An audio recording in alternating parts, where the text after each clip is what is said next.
Good morning. This is KELOLAND on the go. All you need to know in news and weather as you start your day.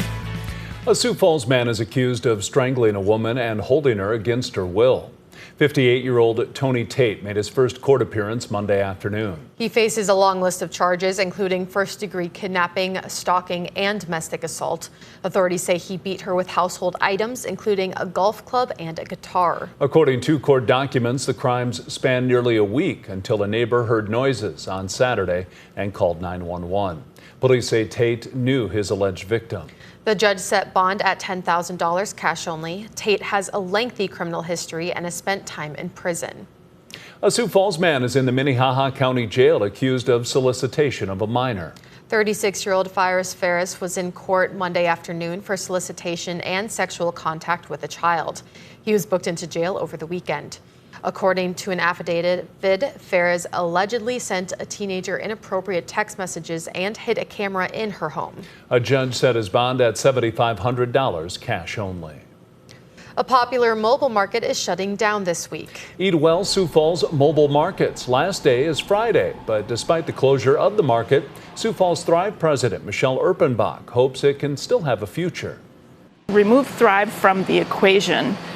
There will be a new 501c3, a new nonprofit organization is going to build up around this project with the idea, with the hope that it can come back in a different version. I can't give a timeline on that. I can't even tell you what it's going to look like. Operational expenses is the primary cause for the closure. Now let's get a check of our weather with meteorologist Brian Karstens. Good morning, Brian. All right, good morning. As we look at our weather forecast today, chance of some scattered rain once again popping up in the region. Temperatures are likely to be into the upper 70s to low 80s. Sioux Falls at 80 degrees, Aberdeen 80. Again, the rain chance is there. It's about 30 to 40%. Your best odds are probably redevelopment in the Black Hills and southwest South Dakota. After we go through some scattered rain chances tonight, looks like hot weather, our big story going into the weekend forecast, and we're going to visit about that coming up. Thank you, Brian. After 6 months of being closed, a Brookings business is back open. The Nook is located in a neighboring building to Bros Fashions, which was destroyed by a fire. While their building was still standing, the smoke ruined their books. So smoke infiltrates, right? And paper absorbs. So you've got a very smoke-filled environment where it just damaged the product to an extent where you could very much still smell it on the pages. To get rid of the smoky books, they had a fire sale. You can still find some of those books located in the hallway outside of the business. Each day, KELOLAND reports the news, weather, and sports that you need to know. Now there's a new show bringing you behind the scenes of our newsroom. Inside the Newsroom launched Monday on KELOLAND Plus. We can hear from photographers, producers, reporters, digital team. We can hear from a lot of different people about what goes into a story. You can watch Inside the Newsroom at 1 o'clock in the afternoon, Monday through Friday. KELOLAND Plus is available to download for free on Roku, Apple TV, and Fire TV. A large snapping turtle was found recently in a grocery store parking lot in Aberdeen, apparently looking for a nesting spot. A snapping turtle will search even up to a mile for the best place to lay her eggs. The Aberdeen mayor snapped a photo of the turtle for his Facebook page.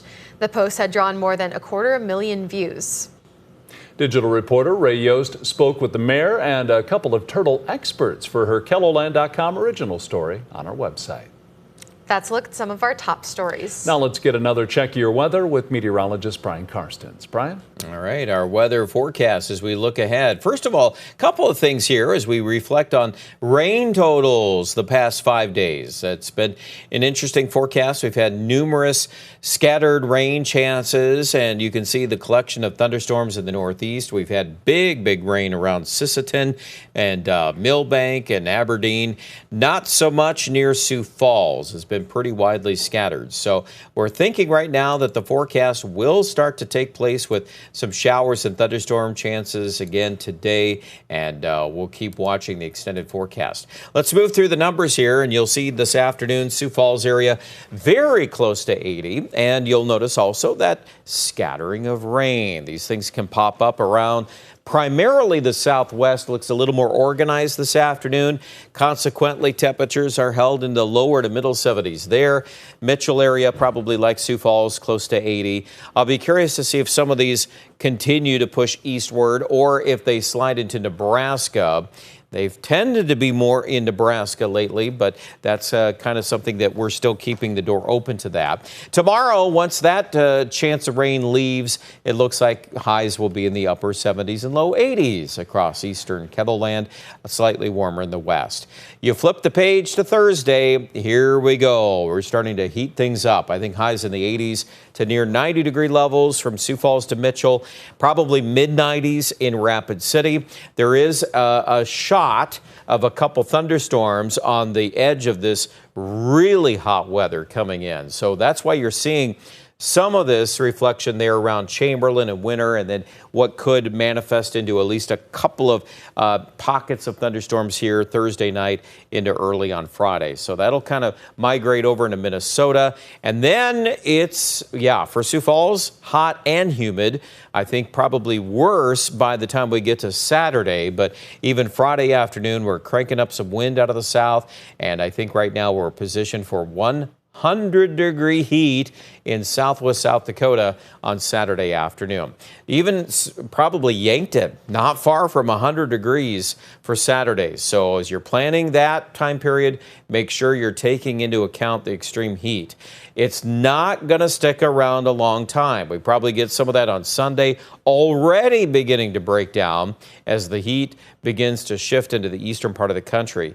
We'll see if we get some thunderstorms next week out of that pattern. It looks basically hot and dry, though, for the weekend. We'll be capped and probably a little too warm to storm as that little window exits the southeast on Friday morning. You can see there on Saturday. Most of the storms are probably up into northern Minnesota, and then we'll see what happens by Monday, Tuesday. That's when the rain chance may return. 80 today, Sioux Falls. Next 2 days, this is great weather for getting the grass cut or doing some things out in the yard, because with the high humidity and the high heat, it's probably not going to feel quite as nice there for Saturday and Sunday.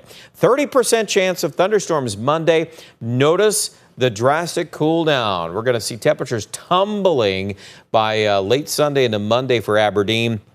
And that's going to set the tone for next week. Not nearly as hot. So don't get worried about long range heat or hot weather, that is. I think Pierre and Rapid, too. You'll get a dose of it. We get into Thursday, Friday, Saturday. It's definitely hot, and we're toying with the idea of 100 in Rapid City on Saturday. Check out more details. They're online at kettleland.com.